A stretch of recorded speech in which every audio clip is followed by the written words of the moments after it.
My family kicked me out for wanting to go to college instead of joining the family business, leaving me to survive with help from a stranger. I worked multiple jobs to put myself through MIT and built my own engineering company from nothing. Years later, the same family who abandoned me came crawling back, begging me to help save their failing business. Now I have to decide whether to help the people who threw me away when I needed them most. The rain was coming down hard that October night when I finally worked up the courage to tell my parents I wanted to go to college. I was 14, sitting at our kitchen table with acceptance letters spread out in front of me. MIT, Stanford, Harvard, all offering me full scholarships based on my research project about sustainable energy systems. My father's face turned red when he saw the papers. My mother just stared at me like I'd lost my mind. Behind them, my 3 older brothers looked anywhere but at me, knowing what was coming. College? Dad's voice was barely controlled. You think you're too good for the family business now, Emma? The Castellano Construction Company had been in our family for 4 generations. Dad had built it from a small operation into one of the most respected construction firms in the state. My brothers had all joined right out of high school, just like Dad expected, just like he expected from me. It's not about being too good, I said, my voice smaller than I wanted it to be. It's about following my dreams. I want to be an engineer, Dad. I want to create things that can help people. Help people? He laughed bitterly. You know what helps people? Jobs, housing, infrastructure, real work with your hands, not some fancy degree that fills your head with nonsense. I looked to my mother for support, but she was twisting her wedding ring, something she only did when she was upset. Emma, honey, she said softly, family comes first. It always has in this house. But these are full scholarships, I pressed on desperately. It won't cost you anything. I can study engineering and then maybe I can help modernize the business, bring in new technology. Enough! Dad's fist hit the table so hard the letters jumped. You want to abandon your family for some pipe dream? Fine, but don't expect us to support you when reality comes crashing down. That night changed everything. Over the next few weeks, the house grew colder. My brothers stopped talking to me at dinner. Mom would make my favorite meals, then act like she hadn't done it on purpose. Dad treated me like I was already gone, discussing business plans and family matters as if I wasn't sitting right there. I threw myself into my schoolwork with desperate intensity. I stayed late in the library every day, partly because I was applying to more schools, but mostly because I couldn't bear to go home to the suffocating weight of their disapproval. Mrs. Patterson, my AP physics teacher, noticed something was wrong. She kept me after class one day in late November. Emma, she said gently, I know it's not my place to ask, but are you all right? I wanted to tell her everything, but instead I just shrugged and said I was fine. She studied my face carefully. You know, when I was your age, I wanted to be an astronaut. My father told me I was being ridiculous, that I should focus on getting married like a normal girl. What happened? I asked. I became a physicist instead. Got my PhD from Caltech. Worked for NASA for 15 years. My father came to my graduation and cried during my dissertation defense. He told me afterward that he'd never been more proud, but it had taken him years to understand that being proud of me didn't mean controlling me. Those words carried me through the increasingly difficult weeks that followed. Thanksgiving was forced politeness. Christmas was worse. I got practical gifts while my brothers received tools that marked them as valued family members. New Year's passed without anyone asking about my plans. The breaking point came on a Tuesday in January. I'd been working part-time at the local library to save money and had just gotten home when I found my belongings packed in cardboard boxes on the front porch. The locks had been changed. Mom answered the door when I knocked, her eyes red from crying. I'm sorry, she whispered, but you made your choice. Mom, please! She closed the door in my face. I stood there in the January cold, 16 boxes containing my entire life stacked around me, and realized I was truly alone. The neighbors' curtains twitched, but no one came out to help. This was Dad's neighborhood, and everyone knew better than to cross Tony Castellano. Mrs. Henderson from the library found me there 3 hours later, crying on my own front steps. She was 68, lived alone since her husband died, and had no children of her own. Without asking any questions, she loaded my boxes into her truck and took me home with her. You can stay as long as you need, she said simply, but you'll pull your weight and you'll keep your grades up. I didn't just keep my grades up, I soared. With Mrs. Henderson's quiet support and my determination burning like a flame inside me, I threw myself into my studies with everything I had. I worked at the library after school, helped Mrs. Henderson with her garden and household repairs, and spent every free moment studying or working on scholarship applications. The applications were brutal. Each one required essays about my background, my goals, my challenges. How do you explain to an admissions committee that your family disowned you for wanting an education? How do you turn abandonment into inspiration? I wrote draft after draft, crumpling up pages that were too bitter, too angry, too self-pitying. Mrs. Henderson would find me at her kitchen table at midnight, surrounded by wadded paper and empty coffee cups. Tell them who you are, she said one night, reading over my shoulder, not who they made you become. So I rewrote everything. I wrote about growing up in a family of builders, about learning to see the world as something that could be improved piece by piece. I wrote about watching my father create homes for families and wanting to create something even bigger, solutions to the problems that kept people from having those homes in the first place. I wrote about love and loss and the courage it takes to follow a dream when everyone you care about thinks you're making a mistake. Senior year, I graduated valedictorian with a perfect GPA and 15 college acceptances. I chose MIT for their engineering program, with enough scholarship money to cover everything. Mrs. Henderson cried at my graduation, the only family I had there to see me walk across that stage. The night before I left for college, Mrs. Henderson knocked on my bedroom door. She was holding a small wrapped package. This was my husband's, she said, handing it to me. Inside was a beautiful compass, old and brass and perfectly calibrated. He always said that as long as you know which direction you're headed, you'll never really be lost. College was like stepping into another world. For the first time, I was surrounded by people who understood my passion for creating and building. I dove into mechanical and environmental engineering, specializing in sustainable construction technologies. My professors noticed my drive, how I stayed late in the labs, how I asked questions that showed I was thinking beyond the textbook. But it wasn't easy. While my classmates talked about family dinners and holiday plans, I worked double shifts at the campus bookstore to pay for textbooks and supplies my scholarships didn't cover. While they went home for breaks, I stayed on campus, often the only student in the empty dorms. The loneliness hit hardest during my sophomore year. It was Thanksgiving, and campus was deserted. I was eating a sad turkey sandwich in my dorm room when my phone rang. Unknown number. Emma? The voice was hesitant, nervous. Michael? I couldn't believe it. My brother hadn't spoken to me in almost 3 years. Yeah, it's me. I wanted to call, to see how you were doing. I started crying right there on the phone. I'm good, I managed to say. I'm really good. How are you? How's everyone? There was a long pause. We miss you, he said finally. Things haven't been the same since you left. Then why? Dad forbid us from contacting you? He said if we wanted to support your choice, we could leave too. We talked for an hour. He told me about Tommy's new girlfriend, about Marco's promotion to project manager, about Mom's new hobby of collecting recipe books she never used. He told me Dad had been quieter lately, more withdrawn, that he'd stopped talking about expanding the business or taking on bigger projects.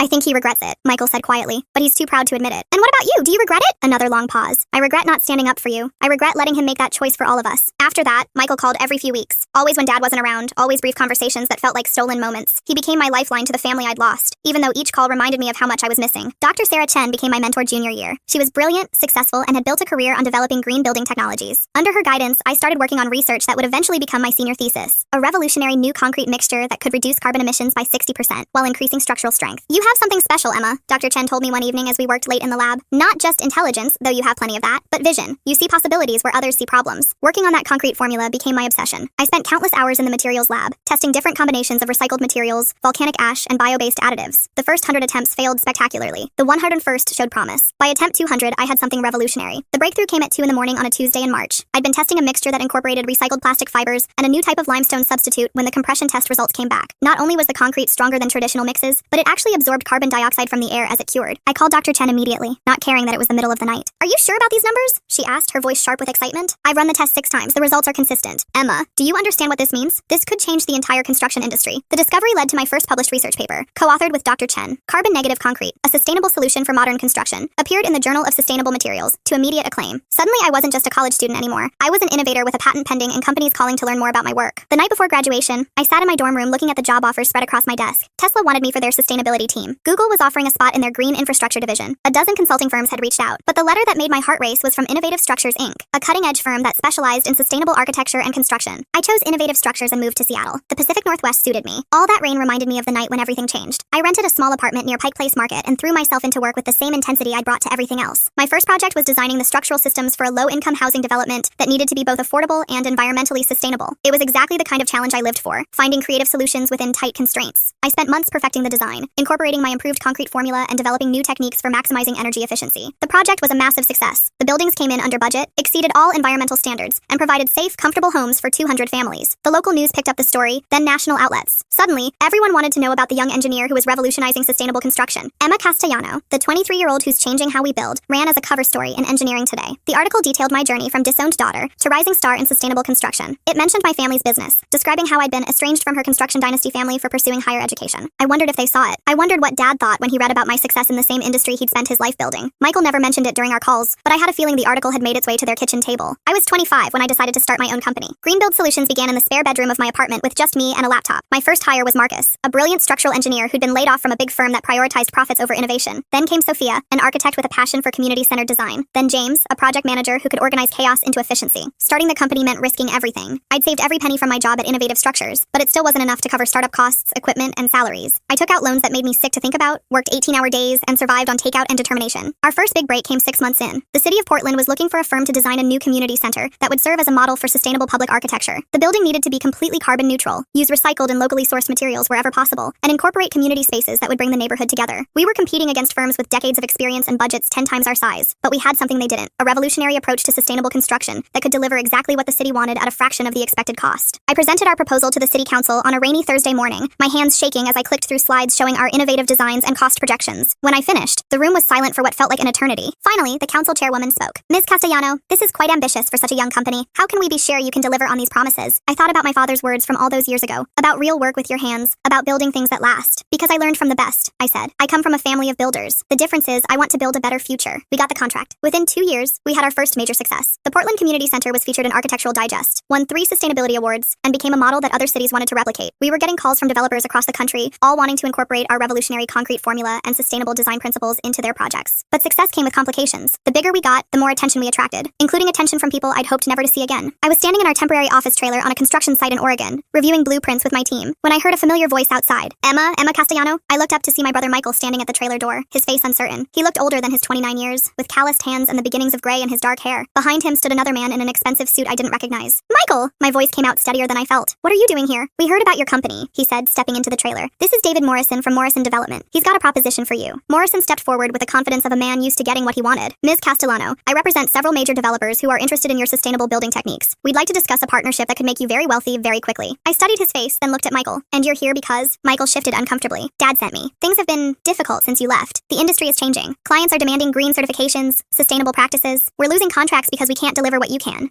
The irony wasn't lost on me. The family business that had rejected my dreams was now struggling because they didn't have those very dreams. But Morrison's presence suggested this wasn't just about reconciliation. What exactly are you proposing, Mr. Morrison? I asked. We acquire Green Build Solutions. You keep your team, but you scale up immediately. Instead of one community center, you could be working on 50 projects at once. Instead of serving hundreds of families, you could impact thousands. And in return, we handle all the business side. Financing, marketing, client relations, you just focus on the engineering. It's a win-win. I looked around the trailer at Marcus, Sophia, and James. They were watching me carefully, trusting me to make the right decision for all of us. Then I looked back at Michael. How is everyone? I asked quietly. His face softened. Mom asks about you every day. She keeps newspaper clippings about your projects in a scrapbook. Dad won't admit it, but he does the same thing. He's got a whole file in his desk drawer. Tommy got married last year. You have a nephew, Emma. His name is Anthony, and he looks just like you did at that age. The words hit me harder than I expected. I'd missed so much. Weddings, birthdays, the birth of my first nephew. The success I'd built felt suddenly hollow knowing my family had been living their lives without me in them. Marco's got his own crew now, Michael continued. He's good at what he does, but he's not you. None of us are you. We're builders, Emma, but we're not innovators. We're not visionaries. That was always your gift. I need time to think, I told Morrison. Of course, but don't take too long. Opportunities like this don't come around often. After they left, I sat alone in the trailer as the sun set over Portland. Through the windows, I could see the skeleton of our community center rising against the sky. In a few months, it would be finished, and hundreds of people would have a place to gather, learn, and build their own dreams. My phone rang. Mrs. Henderson's number appeared on the screen. How did you know I needed to hear your voice right now? I asked when I picked up. She laughed, the sound warm and familiar. 68 years on this planet teaches you a few things about timing. How are you doing, sweetheart? I told her about Michael's visit, about Morrison's offer, about the nephew I'd never met. She listened without interrupting, the way she always had. You know what I think? She said finally. I think you're asking yourself the wrong question. What do you mean? You're asking whether you should take the money and scale up, or whether you should forgive your family. But the real question is, what would 14-year-old Emma want you to do? That night, I walked through downtown Portland, thinking about Mrs. Henderson's words. The city was alive around me. Young professionals heading to dinner, artists setting up for evening shows, families with children laughing as they window shopped. All of them living in buildings that someone had designed and constructed. All of them part of communities that someone had helped create. When I got back to my hotel, I found Marcus, Sophia, and James waiting in the lobby with takeout from our favorite Thai place. We figured you might need some company tonight, Sophia said. As we ate, they told me their thoughts about Morrison's offer. Marcus worried about losing creative control. Sophia was concerned about being able to maintain our community-focused approach at a larger scale. James saw the potential for greater impact but understood the risks. Whatever you decide, James said, we're with you. This team works because we trust each other. I looked at these three people who'd become like family to me. We'd built something special together. Not just a company, but a shared vision for making the world a little better through the work we did. The next morning, I called Morrison and declined his offer. Then I called Michael. I can't partner with Morrison, I told him, but I have a different proposal. 2 weeks later, I drove back to my hometown for the first time in 11 years. The landscape looked smaller than I remembered, but the mountains still rose majestically in the distance. I pulled into the parking lot of Castellano Construction and sat in my car for a few minutes, gathering my courage. The office looked exactly the same. Same faded linoleum, same coffee-stained desks, same bulletin board covered with safety notices and project photos. But Dad looked older, the lines around his eyes deeper. When he saw me walk in, he froze completely. Hello, Dad? For a moment, neither of us spoke. Then he cleared his throat and gestured to his office. Come on, let's talk. We sat across from his desk, the same desk where I'd done homework as a little girl while he worked late. The walls were covered with photos of completed projects, awards from the Builders Association, and newspaper clippings. In the corner of his bulletin board, partly hidden behind a safety manual, I could see the edge of an article about Green Build Solutions. You look good, he said finally. Successful. I am successful, but I didn't come here to gloat. He nodded slowly. Michael said you had a proposal. I pulled out a folder containing the business plan I'd spent 2 weeks preparing. Castellano Green Construction, I said, sliding it across the desk. A partnership between our companies. You handle traditional construction, foundations, structural work,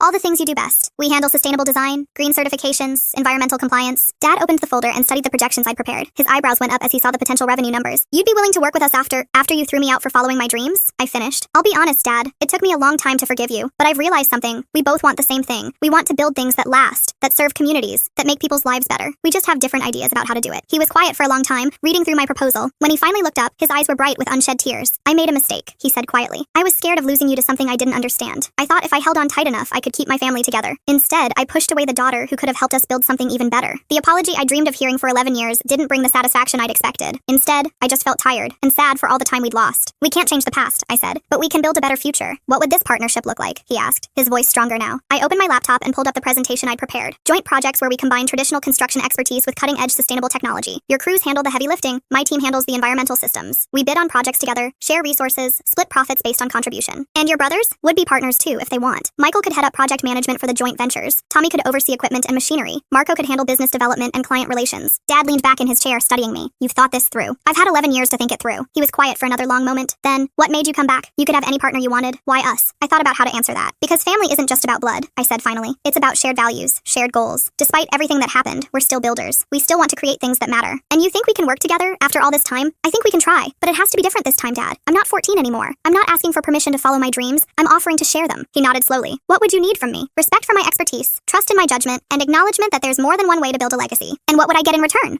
A daughter who's willing to come home, a partner who can help your business grow in ways you never imagined, and grandchildren who might actually want to follow in their grandfather's footsteps someday. The last part surprised even me. I hadn't really thought about having children, about passing on the family tradition, but sitting there in his office, looking at the photos of 4 generations of Castellano builders, I realized that maybe I did want to be part of that legacy after all. Dad was quiet for a long time. Then he reached into his desk drawer and pulled out a thick folder. Inside were newspaper clippings, magazine articles, printouts of online stories, every piece of media coverage about my company and my work that he could find. I kept track, he said simply. I was proud of you, even when I was too stubborn to admit it. The folder was thick with years of collected articles. Emma Castellano wins Engineering Innovation Award. Young entrepreneur revolutionizes green building. From disowned daughter to industry leader. Mom has twice as many, he said with a slight smile. She's got a whole scrapbook. Can I see her? I asked. She's at the house. She's been cooking all morning just in case. The drive to my childhood home felt surreal. Everything looked the same but smaller, like I'd grown and the world had shrunk. When we pulled into the driveway, I could see Mom through the kitchen window, bustling around with the focused energy she'd always brought to family meals. She came out to meet us before we even reached the front door. For a moment, we just stood there looking at each other. Then she pulled me into a hug that felt like coming home and falling apart at the same time. My beautiful girl, she whispered into my hair. I'm so sorry. I'm so sorry. We cried together on the front porch for what felt like hours, but was probably only minutes. When we finally went inside, the house smelled like Sunday dinner, pot roast and garlic bread, and all the foods that had meant family to me once upon a time. Tommy and Marco arrived within the hour, both nervous and excited, and unsure how to act around the sister they'd lost 11 years ago. But when I met my nephew Anthony, a 6-year-old with my dark hair and Dad's stubborn chin, the awkwardness melted away. He didn't know about our family drama or the years of separation. He just knew he had an aunt who built cool buildings and who listened when he told her about his Lego creations. Can you teach me to build real buildings? He asked, showing me his latest architectural masterpiece, a castle made entirely of blocks. Someday, I promised, when you're older. How old? I looked at Dad, who was watching our interaction with something like wonder on his face. How old were you when Grandpa first took you to a construction site? I asked. 7, Dad said. Maybe 8. Then when you're 7 or 8, I told Anthony. If you still want to learn. That evening, as we sat around the dinner table for the first time in 11 years, I felt something I hadn't realized I'd lost. The sense of belonging to something bigger than myself. The conversation flowed easier than I'd expected, helped along by Anthony's constant chatter and my brother's genuine curiosity about my work. So this concrete you invented, Tommy said, passing the salad bowl. It actually pulls carbon out of the air. Not invented, I corrected. Developed. And yes, it absorbs CO2 as it cures. The more carbon heavy the environment, the stronger it gets. That's incredible, Marco said. Do you have any idea what that could mean for urban construction? I found myself explaining the chemistry, the environmental benefits, the potential applications. My family listened with genuine interest, asking smart questions that showed they understood not just the technical aspects, but the broader implications. We could use this on every project, Michael said thoughtfully. Market it as carbon negative construction. That would put us ahead of every other firm in the region. That's the idea behind the partnership, I said. Your expertise in traditional construction combined with my innovations in sustainable technology. Dad had been quiet through most of the conversation, but now he spoke up. What would you call it? This partnership? I'd been thinking about that. Castellano Green Construction, honoring the past while building the future. He smiled, the first real smile I'd seen from him since I walked into his office that morning. I like it. The partnership launched 6 months later, after lawyers and accountants had worked out all the details. Our first joint project was affordable housing for veterans, traditional construction methods enhanced with sustainable technologies and energy-efficient design. Dad and my brothers handled the structural work while my team focused on environmental systems and long-term sustainability. It wasn't easy at first. Decades of hurt don't heal overnight, and we had to learn how to work together as adults rather than the parent and child we'd been when everything fell apart. There were arguments about methods, disagreements about priorities, moments when the old tensions flared up and threatened to derail everything we were trying to build. But slowly, project by project, we found our rhythm. Dad learned to trust my judgment on technical matters. I learned to value his experience and intuition about construction challenges. My brothers discovered that sustainable building wasn't just environmental activism, it was good business that attracted clients and increased profit margins. The breakthrough project came 8 months into the partnership. The city of Seattle was looking for a firm to build a new elementary school that would serve as a model for energy-efficient public education buildings. The project was massive, a complete campus that needed to accommodate 800 students while meeting the strictest environmental standards ever required by the city. We were competing against firms with decades of experience and resources we couldn't match, but we had something unique, a family business that had been building for 4 generations, enhanced with cutting-edge sustainable technology that no one else could offer. I stood in front of the city planning committee with Dad by my side, presenting our proposal for the greenest school building ever constructed in Washington state. As I clicked through slides showing our innovative designs and carbon-negative concrete applications, I realized this was the moment I'd been building toward my entire life. This building won't just house students, I told the committee. It will teach them. Every solar panel, every recycled material, every system that reduces environmental impact will be a lesson in responsibility and innovation. We're not just constructing a school. We're creating a learning environment that shows children what's possible when we commit to building a better future. When the presentation ended, the room was silent. Then the committee chairwoman smiled. Ms. Castellano, Mr. Castellano, we're excited to move forward with your proposal. We got the contract, and with it, the largest project either of our companies had ever undertaken. The Seattle Elementary School project put Castellano Green Construction on the map as a major player in sustainable construction. Architecture magazines featured our work. Environmental groups praised our innovations. Business journals wrote about our unique family partnership model. But more than the professional success, I was proud of how the partnership had transformed transformed my family. Dad had become a passionate advocate for green building practices, often surprising clients with his knowledge of sustainable materials and energy-efficient design. My brothers had embraced new technologies and training programs. Most importantly, we'd learned to value different kinds of intelligence and contribution. The school project took 2 years to complete. The day we held the ribbon-cutting ceremony, I stood watching children run through hallways lit by solar power and heated by geothermal systems, and felt the deep satisfaction that comes from building something that will matter for generations. Mrs. Henderson flew out from the East Coast for the ceremony.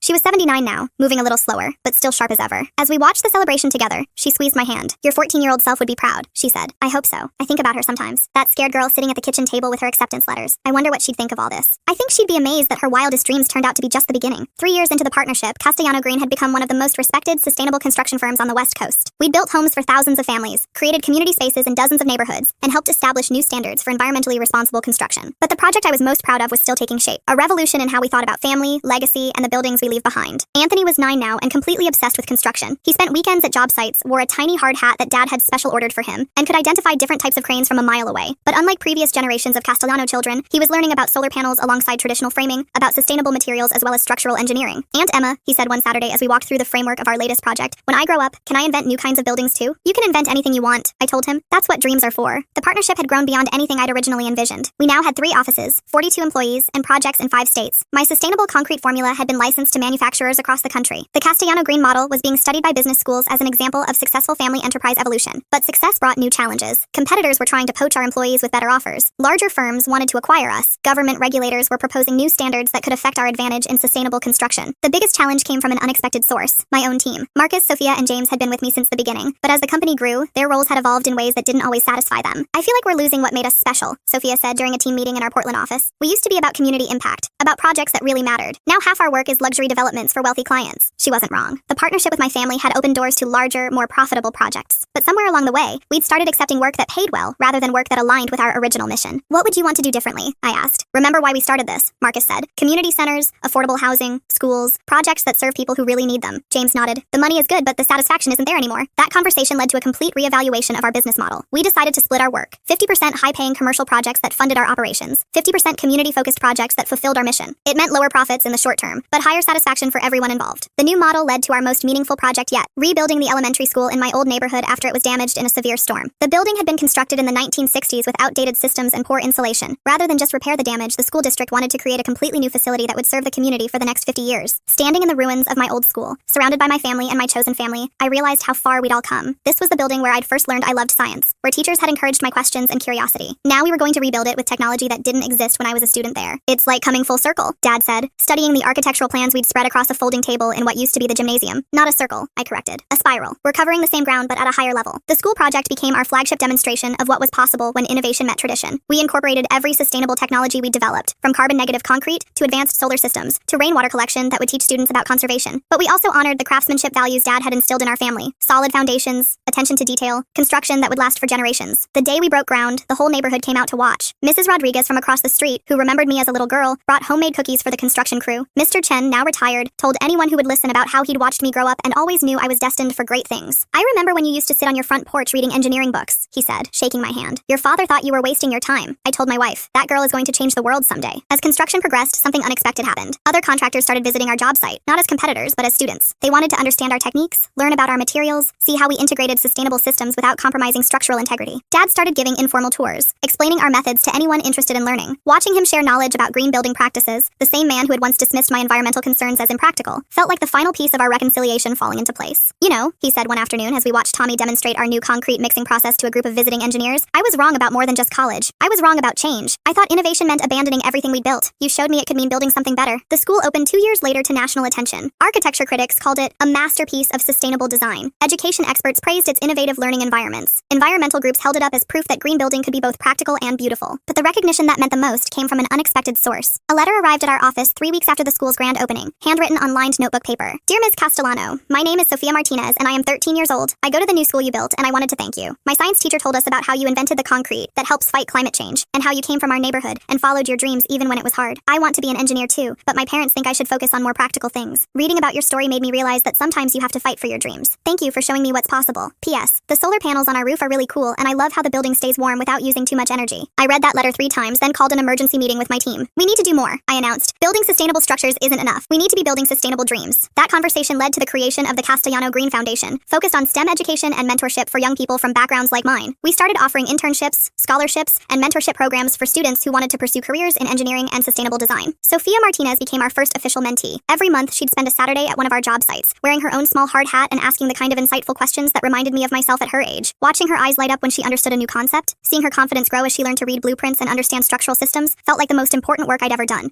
Does your family support your dreams now? I asked her one day as we reviewed plans for a new community center. My parents are starting to understand, she said. It helps that you're from our neighborhood. They can see that engineering isn't just for rich kids or people from other places. If you could do it, maybe I can too. The foundation grew rapidly. Within 2 years, we had 30 active mentees, partnerships with 6 schools, and a scholarship program that had sent 12 students to engineering programs at top universities. Each success felt like a small victory against the voices that told young people their dreams were impractical or impossible. But success also brought scrutiny. An investigative journalist named David Park started looking into our company's rapid growth and community connections. At first, I assumed it was routine business reporting. Then he called and asked to interview me about allegations of preferential treatment in city contracting. Apparently, some of our competitors were claiming that our family connections and community ties gave us unfair advantages in bidding for public projects. They suggested that our success was due to politics rather than innovation. The accusations stung, partly because there was a tiny grain of truth to them. We did have relationships that helped us understand community needs better than outside firms. Local officials did trust us more because they'd watched our work firsthand. But we'd earned that trust through consistent delivery of quality projects on time and under budget. Let them investigate, Dad said when I told him about the journalist's questions. We've got nothing to hide. Every contract we've won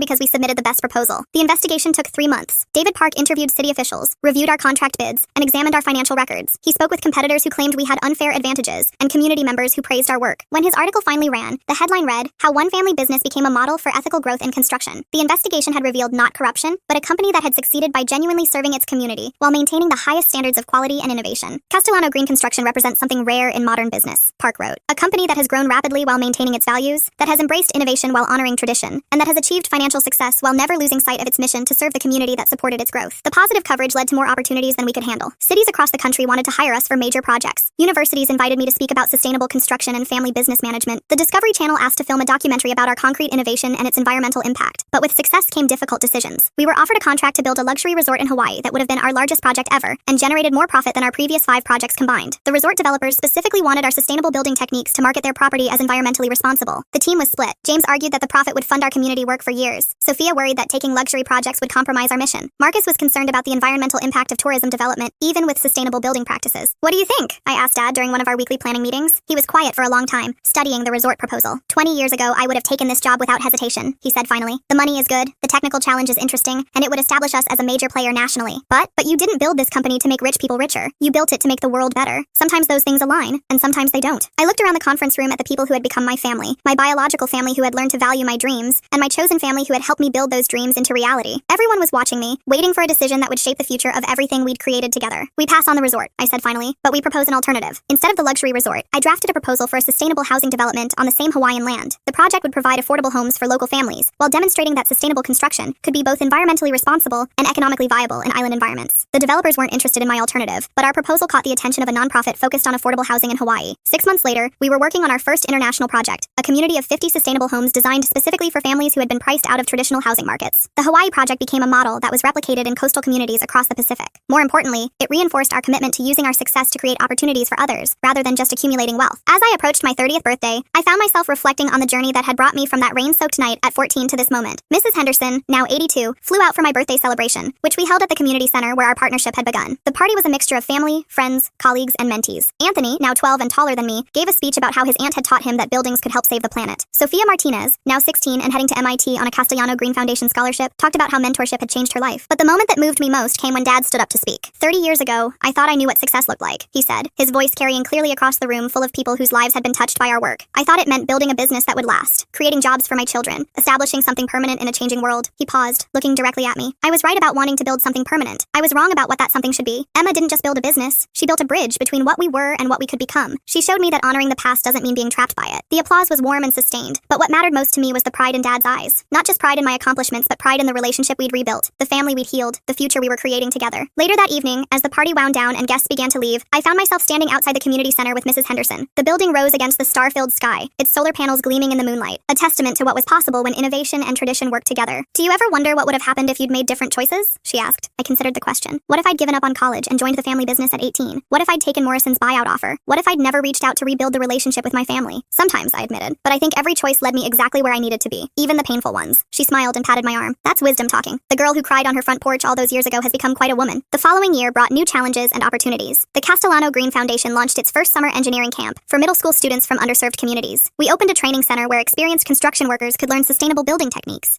Our concrete formula was adopted as a standard material by 3 major manufacturers, generating licensing revenue that funded our community programs. But the achievement I was most proud of came when Anthony, now 13, announced at Sunday dinner that he wanted to study environmental engineering in college. I want to invent new ways to build houses that help the environment, he said with the confidence that comes from growing up in a family that values both dreams and practical skills. Maybe I can figure out how to make buildings that actually clean the air while people live in them. Dad beamed with pride, and I realized that we'd successfully passed the torch to a new generation, one that would never have to choose between family loyalty and personal dreams, because we'd shown them how to honor both. The conversation at dinner that night turned to the future of the company, the next generation of innovations we wanted to pursue, the legacy we hoped to leave. But underneath all the business planning was something deeper, the knowledge that we'd healed something that had been broken, that we'd built something that would last, not just because it was constructed well, but because it was founded on love, respect, and the courage to grow. As I drove home that night, past the community center where our partnership had begun, past the school where my environmental consciousness had first awakened, past the house where I'd once sat with my acceptance letters and dreamed of a different future, I thought about how much had changed and how much had stayed the same. I was still the girl who believed in the power of innovation to solve problems. I was still passionate about sustainable construction and environmental responsibility. I was still driven to create things that would make the world better. But now I wasn't alone in those beliefs. I was part of a family, both biological and chosen, that shared my vision and supported my dreams. I was building not just structures but relationships, not just a business but a legacy, not just a career but a community. The 14-year-old girl who had chosen college over family expectations could never have imagined this future. She thought she was choosing between her dreams and her family, not understanding that the real choice was between giving up and finding a way to honor both. Looking back now, I understand that the most important lesson wasn't about concrete formulations or sustainable design or business partnerships. It was about the difference between compromise and growth, between abandoning your values and expanding them to include others. The rain started to fall as I pulled into my driveway, just like it had that night 16 years ago when everything changed. But this time, the rain felt like a blessing instead of a storm, washing the world clean and preparing it for whatever would grow next. Today, Castellano Green Construction continues to expand, building sustainable communities across North America and beyond. Our foundation has sent over 100 students to engineering programs at top universities. Mrs. Henderson, now 85, serves as our board chairwoman emeritus and still offers the wisest counsel in any meeting. Anthony talks about developing new materials that could revolutionize green construction, and my parents beam with pride when he shows them his latest invention drawings. The cycle of dreams continues, but this time with support instead of opposition, with encouragement instead of resistance. Sometimes young people reach out to me through our company website or social media, sharing their own stories of family conflict over career choices. I try to respond to each one personally, remembering how desperately I needed someone to tell me that following your dreams doesn't make you selfish, it makes you brave. The message I share with them is simple. Your dreams matter, your family can learn to understand them, and sometimes the greatest gift you can give the people you love is the courage to show them what's possible when you refuse to give up on yourself. The community center where I celebrated my 30th birthday now hosts after-school programs, job training workshops, and community meetings. Children play in its courtyards, seniors gather in its common areas, and families create memories in its spaces. It stands as proof that when you build with both skill and heart, you create something that lasts. And late at night, when I drive past it on my way home from long days at the office, I sometimes think of that rain-soaked 14-year-old girl with her college acceptance letters, and I whisper to her across the years, you did it. You kept faith with your dreams, and look what we built together. The story isn't over. Anthony is applying to colleges now, Sophia Martinez is thriving at MIT, and dozens of other young people are following their dreams with the support and encouragement that I had to find for myself. The foundation continues to grow, the company continues to innovate, and the family continues to heal and strengthen with each passing year. But on quiet evenings, when I sit in my home office reviewing plans for our next project, I sometimes pull out that old compass Mrs. Henderson gave me all those years ago. It still points true north, still reminds me that as long as you know which direction you're headed, you'll never really be lost. The direction I chose that night 16 years ago led me through pain and loneliness, through struggle and triumph, through loss and reconciliation. It led me home, not to the place I left, but to the place I helped create. A home where dreams are valued alongside tradition, where innovation honors the past while building the future, where families can grow and change without breaking apart. That's the real construction project of my life. Not the buildings I've designed or the companies I've built, but the bridges I've created between who I was and who I became, between my family's values and my own dreams, between the girl who was abandoned for wanting more and the woman who learned that having more means sharing more. The rain has stopped now, and tomorrow there will be new projects to plan, new students to mentor, new problems to solve. But tonight, I'm content to sit with my compass and my memories, grateful for every choice that led me here, every person who helped me along the way, and every dream that refused to die even when the world seemed determined to kill it. Because in the end, that's what this story is really about. The refusal to let anyone else define the limits of what's possible, the courage to build something new while honoring something old, and the faith that love can survive even the deepest wounds if we're willing to do the hard work of healing. The girl who sat at that kitchen table with her acceptance letters grew up to build more than she ever dreamed possible. But the most important thing she built wasn't made of concrete or steel or even sustainable materials. It was made of forgiveness and understanding, of dreams shared and bridges built, of the unshakable belief that families, like buildings, can be renovated without losing their foundation. And that, more than any award or recognition or business success, is the legacy I'm most proud to leave behind.